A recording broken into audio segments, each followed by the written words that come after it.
2 years ago, I've made a video about vowel harmony of the Finnish language. Today I'm going to talk about something else, which is consonant gradation. It is essential in learning Finnish because you see that a lot in the Finnish language. So what actually is consonant gradation? In short, it's some sort of consonant change. In the example tapa, that means way of doing things. So if we want to say something something of the way we do things, we need to make it genitive. So the ending for genitive is the letter N, okay? So do we just put it at the end and we're done? No, not really. We need to change the P into the V. So tapa becomes tavan. The same for the elative case, which means about the way or on the way, but in this case the context doesn't allow it to mean such thing. So it becomes tavalla, by the way. So you can see the P becomes the V. However, it doesn't happen on all the cases. For some cases, if we want to make it partitive, we add an A, it becomes tapa. As if it becomes tapana. Okay, so the P is still the P. So if you see all the declensions of the word tapa, you can see in certain forms, the P is kept, while in certain forms, it becomes a V. So, what's happening? Are there any rules behind it? Is it possible for us to understand why and how? Some people may do something stupid, which is to memorize each form by brute force. I don't recommend that. That's kind of stupid. If you want to learn a language, you always use the most effective way, okay? So I'm going to tell you the most effective way, which is to understand why there is a consonantal change. So let's see the word tapa itself. So if we want to split it into different syllables, how will it be? So it will be ta and pa, simple, right?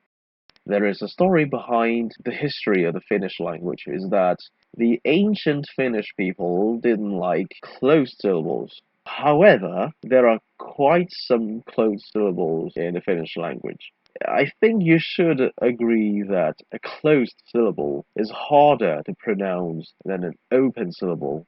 People did something naturally to decrease the difficulty of pronouncing the word. So let's see what happens. So if we want to add T to tapa to make it plural, for example, so what happens to the final syllable? It becomes a closed syllable, and we want to change the first consonant of the final syllable. In this case, it's a P. So P, when it is weakened, it's always a V. So it's tavat. So there is a rule behind whether we should change the consonant. Sometimes, even if adding suffixes makes it harder to pronounce, we don't change the first consonant of the final syllable. Okay, I will explain what that is later. So these are all the possible changes. I'm saying all the possible changes. Don't create other rules, okay? You can see double P becomes a single P. But if you see double S, what do? You do nothing, okay? Understand? Okay, I'll explain that later. So one more example, when you see hattu, how do you split it? It should be something like this, hat and tu. Okay, you might see hat as a closed syllable, but we don't really care about that. We only care about the final syllables. Okay, always the final syllables of the words. In this case, it's tu or tu with double T. It depends on how you split the syllables. It doesn't matter too much. But if you want to add sa at the end to make it inessive, if you want to say in the hat, what do? So you can see the first consonant of the final syllable of the word hattu is a T, okay? But it's not a single T, it's a double T. So a double T becomes a single T, hatussa. Pankki, a bank. So if we split it into syllables, it could be one of the ways, okay, like this. If you want to say in a bank, we add sa at the end. But as you can see, there's a double K here. It becomes a single K. Pankissa. Pankki, a bank. Pankissa. in a bank. If we want to say to understand something, this is the infinitive form ymmärtää. As we all know that the final a is just the suffix for all the verbs, or most of the verbs, I'd say. So we need to remove it when we want to decline it. So if we want to say we understand, okay, this is the stem, by the way, this is the verb stem. So we add me at the end. Da is the stem final syllable. Okay, we change the T here, but it's not a single T, it's with an R. So it's RT. We change RT to double R. Ymmärrämme. Kaupunki, a city. So kaupunki, the N sound isn't really an N because in the combination of NK, the N is an ng sound. Kaupunki, kaupunki, just like in English, okay? Not very difficult. Okay, so what do we do if we want to say in the city? Okay, so the syllable structure looks like this. Okay, the K should be changed. So if we want to add sa at the end, we change the K, but as it is NK, so we do something different. It should be NG, kaupungissa, kaupungissa, kaupungissa. Repeat after me. Kaupungissa. So, have you discovered anything? Is that the NG is a single sound doubled, okay? Is it an sound? Okay, the sound is like the word singer. You say singer, singer, okay? Don't pronounce the G sound. It's not singer, it's singer, okay? Kaupungissa is the correct way of saying instead of kaupungissa, which is wrong. So this is the rule behind whether we should use gradation. The consonant that you want to change must be between a sonorant and a vowel. So what is a sonorant? It should be a vowel, a liquid which is L or R, or a nasal. Before the consonant or the consonant groups that you want to change, it must be vowel L, R, M, N. Just that. And behind the element that you want to change, it must be a vowel. Simple, right? So let's see the example matka. Do we change the K just because it becomes a closed syllable? No, because the letter K is between the letter T and the letter A, okay? A is a vowel, so it's correct, I would say, but T isn't a sonorant, so we don't do anything to the letter K. Side note, there are exceptions. One of the most difficult parts in consonant gradation in Finnish is anything related to the letter K, okay? So when K is surrounded by two vowels, okay, so to say, there are several possibilities depending on the situation. For example, yoki, which means river. If we want to decline it, the syllable structure should look like this. But if we really want to decline it, certain native words change the final I into E. Don't ask me why. It's just how it works. And if we want to say on the river, we change it to adhesive. We add a double LA. So the syllable structure looks like this. The stem final syllable becomes a closed syllable, so the K will become something else. So what does K become? As you can see from the table that I showed you, it can be nothing, V, or J. What do you think? In this case, or in most of the cases, it disappears. So it's joella. The K disappears into nothing. Joki, river, on the river, joella. With every human language, you expect to see exceptions. So, what if we want to say a suit, or a dress, or some sort of clothes, okay? If we want to say on the dress, okay, what do? We use the adhesive again. So this little structure looks like this. And we add la at the end. The stem final syllable becomes a closed syllable. So the K becomes something else. So this time it is not silent or it has not disappeared. It becomes a V. puvulla. Why? You might be asking why. Because in the history, in the past, the K didn't just disappear. It became some consonant. However, in most cases, the consonant has completely disappeared, while in certain occasions, it's kept. When it is between two U sound or two U sound, becomes a V. So the other example is kuku. Okay, kuku means skill. So if you want to say on my skill for whatever reason or about my skill, you change the K to the V, just like puku. Kuku becomes kuvulla. The third possibility, arki. Arki means weekday. So you see this word a lot in supermarkets when there is a sale. You see arjen säästöjä. That means weekday savings. So yeah, I've already told you the answer. Arki becomes arjen if we want to make it genitive. In this case, the K becomes the J. Why? Because it's after an R or an L. As long as you have R and L, you change it to J. That's the rule. So there are three rules. The first rule, usually you make it disappear. The second case, if it is uku or uku, the K becomes a V. The third rule, when a K is behind the letter R or the letter L, it becomes a J. Got it? So let's look at some very interesting cases. The verb liukua means to slide. It is intransitive, so you can't say I slide something. Nope. But you can say the ball slides to the bottom of the hill or something like that.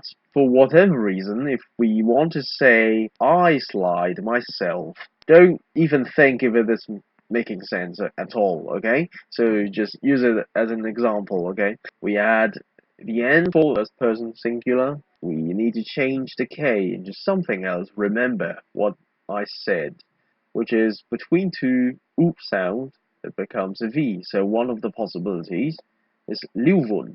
It's usually considered a dialectal way of saying I slide, but in the standard language, for whatever reason, it's irregular, so it disappears. So do we just remove it and we are done? The answer is no. We need to add something in between. Look, it looks like this. Liun. Okay, why is there an apostrophe? The answer is quite simple. We need to separate different syllables. So liun is liu un. Okay, there are like two syllables, and it is not li un. Another example is vaka. So it means a piece of scales. So if you want to say on the piece of scales, the syllable looks like this. Okay, we add the adhesive ending. We change the K into nothing, but we write it like this. Val. Because of the same reason is that we want to make sure it's va alla. It's not va alla. So it marks the boundary. However, if we want to say on the pieces of scales in plural, we don't need the apostrophe. We write Vowel like this because there is no ambiguity at all. Because AO is not a possible diphthong, okay, so to say.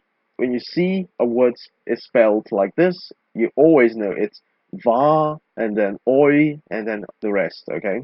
There is also one tricky part about the gradation of K is that sometimes the orthography of Finnish isn't really that consistent. For example, if we want to say time, if we want to say something about time, we add an N, we change the K into nothing. But are we done yet? No, it should be spelled ajan, okay? So you can see the K disappears, but the I becomes a J, just because it sounds like ajan, like a Y sound exists. But it's basically I and an, if you think more closely, but it's pronounced like ayan, okay? The same for poika, a boy.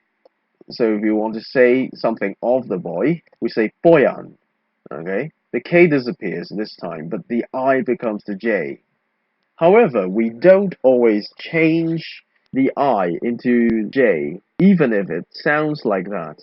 If we want to say, I intend to do something, it becomes aion, but the I is still an I. Kaiku means echo. Of the echo is gaiun. So there is no changing from I to J. So you have to pay attention to this. Usually in the most common words, the spelling is more phonetical. So you just write as how you say the words. But in some less used words, they are more consistent in terms of orthography. So you might see in Wikipedia or in some grammar books, there is something called reverse gradation. The word for wheel is rengas, okay? Rengas. What if we want to say wheels, more than one wheel? That's rengat. So you can see the ng sound strengthens to nk, so it's a reverse gradation. I find it kind of bullshit because you can't always think that the nominative case as the base. Okay, sometimes you need to see words in roots or stems. Okay, so the stem of this word should be renga plus something that changes from s to a sometimes. Just think it's renga for the moment. Okay, in all the forms. So if we want to say wheels, it's renga plus the t, rengat. It's a closed syllable, but there is a long vowel, so we don't need to gradate. Rengat. How about on a wheel? It's rengala with double a, with nk. Okay? Switch it back to nominative. We change the final a into s. So now we have a new short closed syllable. So we change the nk to ng. So this is the weakening. That's the normal gradation. It's not reverse gradation at all. One more example. Ride, which means a track of a train. Tracks. Ride. So you can see the original vowel is T. So when it is singular, it becomes a D.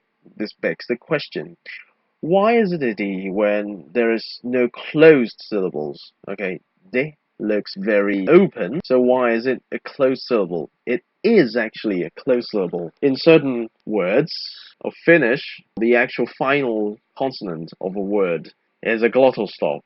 But in Finnish, they don't really write glottal stop. One more example, hidas. So it's just like rengas. It means slow. If you want to say it slowly, it's hidasti. So it's switching from T to D in the nominative, okay? Please look at the description and find a link on my Medium article. So sometimes the rules are broken, like this, loppu, which means an end. We want to say without an end or endless, it's loputon. There's no closed syllables in the stem. How did the double P become the single P? There's only one T, and if you split it into syllables, it should be loputon, and pu is not closed. Let's see another example. Ehto, it means a term or a condition. If we want to say unconditional, we say ehdoton. So why is there a D here? Let's look further. The stem of ton is actually ttoma with double T at the beginning. In the word ehdoton, if we want to decline it into different cases, it's ehdotoma with double T. If we want to say unconditionally, we add sti at the end. Ehdottomasti. But for some reasons, the nominative becomes don. It's because of chain reaction. The whole suffix made the previous syllable weakened, while the final n, or originally final m, made the double t into a single t. So let's see one more example about the verbs. So if we want to say I meet, it's tapan. That's the declined form. What's the infinitive? It's tavata. The stem is tapa. If we add the infinitive ending, in this case is ta at the end, it becomes tavata. It made the P a V. Why is it even happening? There are no closed syllables, okay? Ta, va, ta. Actually, it's ta with a glottal stop at the end. There is a single T. It doesn't really trigger gradation at all. Does it? It actually does. Historically, it was a stem final T plus verb ending duck, so that the final K became a glottal stop, and the TD becomes a longer T, so eventually it became a single T, but the gradation rules still apply. In the future, I will be writing more articles, and I've written some articles explaining the endings or some grammar stuff about the Finnish language. So please take a look on my Medium article. The link will be in the description. Thank you.